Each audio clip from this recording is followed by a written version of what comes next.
Hello guys, I'm the Sneezing Monkey, and today we're looking at Bioshock Infinite. That game was kind of long expected, not only by me, by many people. It was like the big next game of 2K and Irrational Games.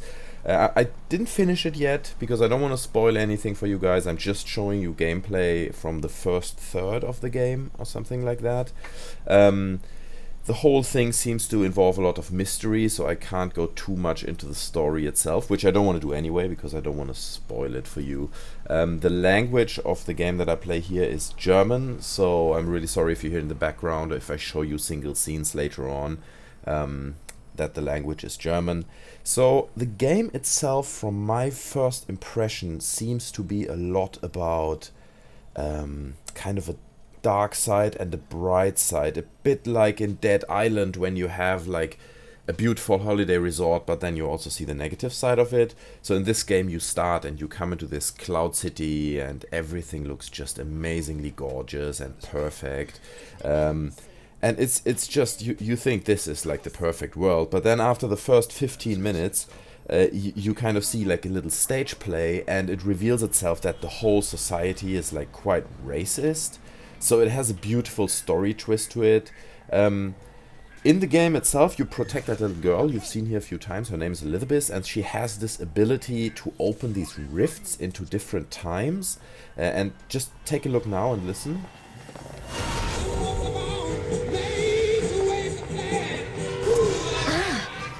Musik?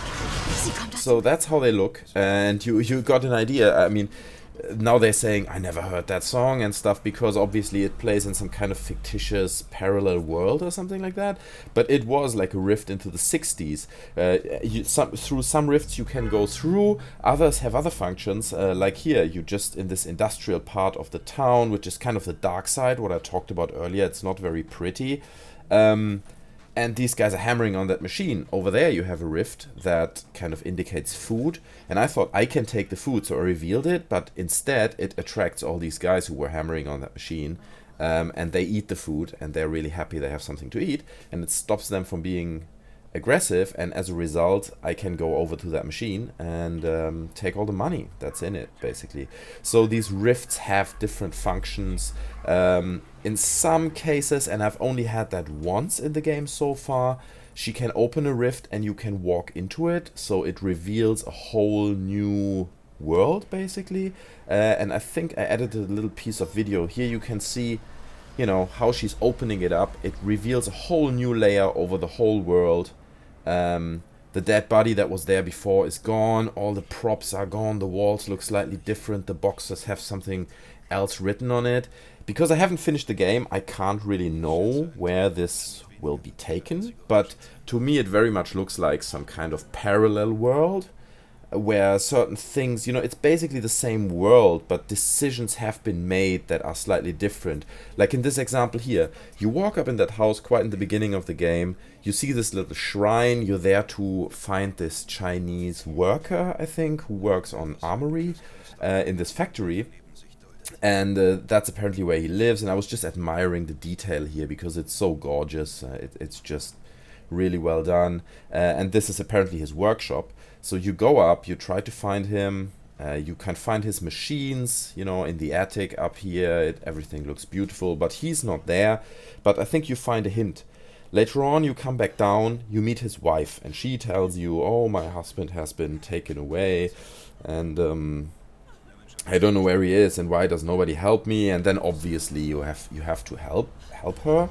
But then as a result of this, you do certain things, you find his dead body later, and then Elizabeth, here on the right, is opening this rift that reveals this new world. And you will see in a second where this leads to, because after you step into this new world, and you have no idea which time it is in or where you are right now, you just know you are still in the same world. Everything looks a bit the same, but at the same time slightly different.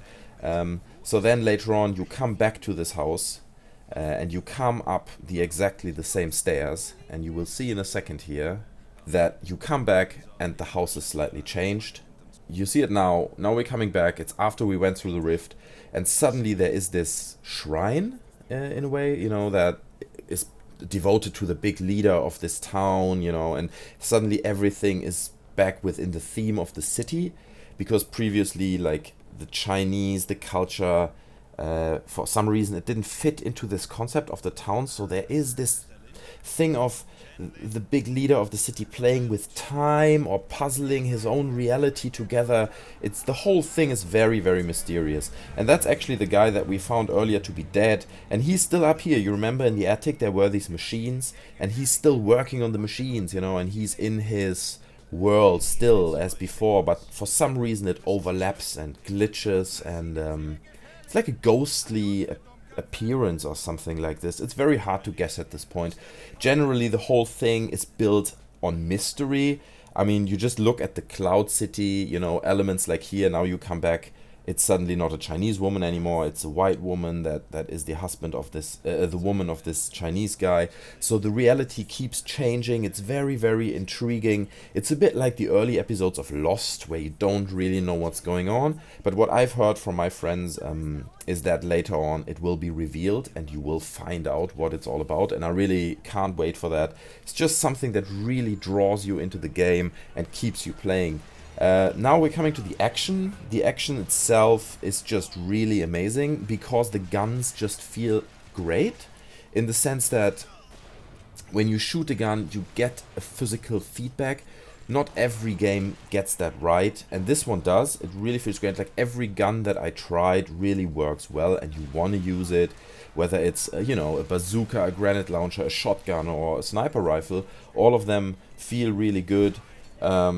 The combat is really fun. I didn't notice that the enemies are particularly stupid. I also didn't notice they're particularly smart. Occasionally you get slightly weird scenes. I think there will be a few in a second. But the action and the combat of the game is really, really fun. So that I can really recommend. It's not just a really dull shooter. It does certain things. And not only these little animations and sequences like this one. You see it right here now. Sometimes there is a quick time event, but most of the time it's just automated and it's, just enhancing the narrative, basically. It brings the story to life in a really lovely way. Now you can see I'm falling into nothingness onto this blimp because this girl that I'm protecting, basically Elizabeth, she put the blimp there. At that moment she's actually angry at me, and I wouldn't have thought that she helps me. But apparently I still mean something to her, and she wants me to protect her. So she puts the blimp there, saves my life. Generally, I mean, if you just look at these things and all the gameplay before, it just looks absolutely gorgeous. The graphics of the game really are very immersive. The amount of detail is just so impressive. All the time I'm thinking, God, how many people worked on this, and how long did it take to build all that stuff and to texturize it. And it's just very well done. It works. I didn't notice many glitches.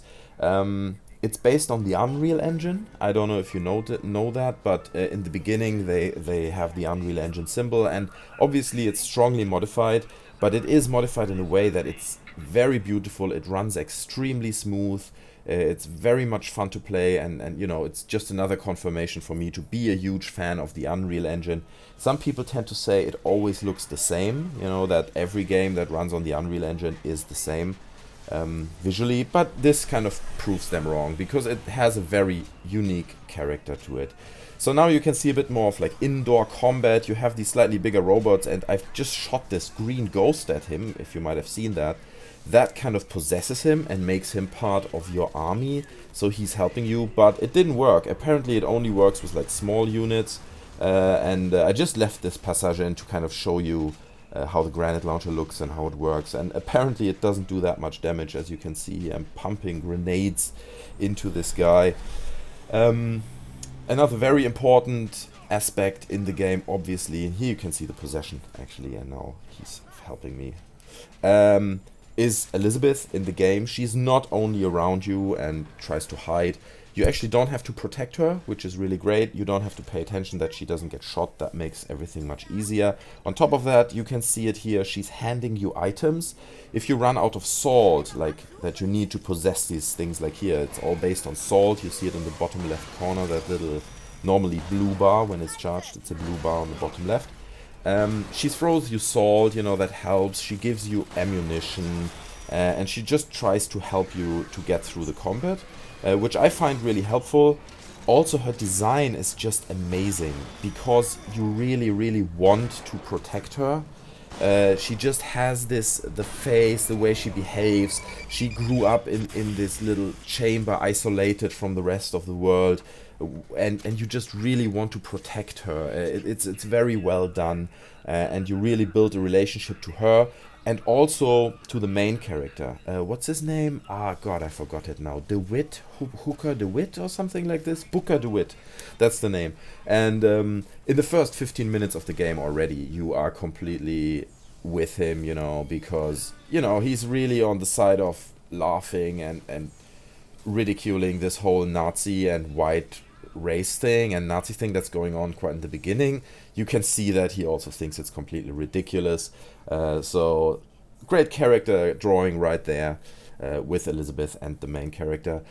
Now you can see a great example of how they convey the story. So you enter this factory of this guy, and that's him. You drive down an elevator into the factory, and you can see he's building this massive golden statue of himself, portraying himself as the biggest lord of all time.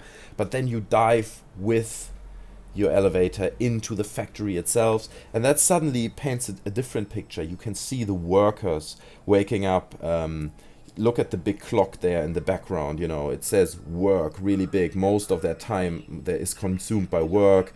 You go down, it seems to be like a military regime. You can imagine that these guys don't get paid much, if anything at all, in other scenes, I think you'll see it in a second, you can see how desperate people are in this particular part of the town to get a job.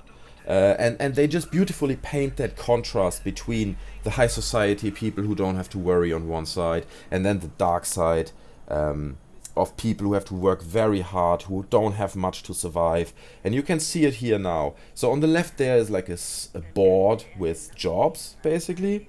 All of them kind of rubbish jobs, and that gentleman here is handing them out. At that point, when I kind of joined the moment, he was just about to tell them. So people are fighting. It looks like people are fighting about this job. And he was telling these people that there are no more jobs and that they ran out of jobs for today, but in a very negative and aggressive way. And, just go home. And they were like, no, we need the work. Our families need to eat. So I kind of got a bit angry at the guy because, it's such a big company. There must be more jobs.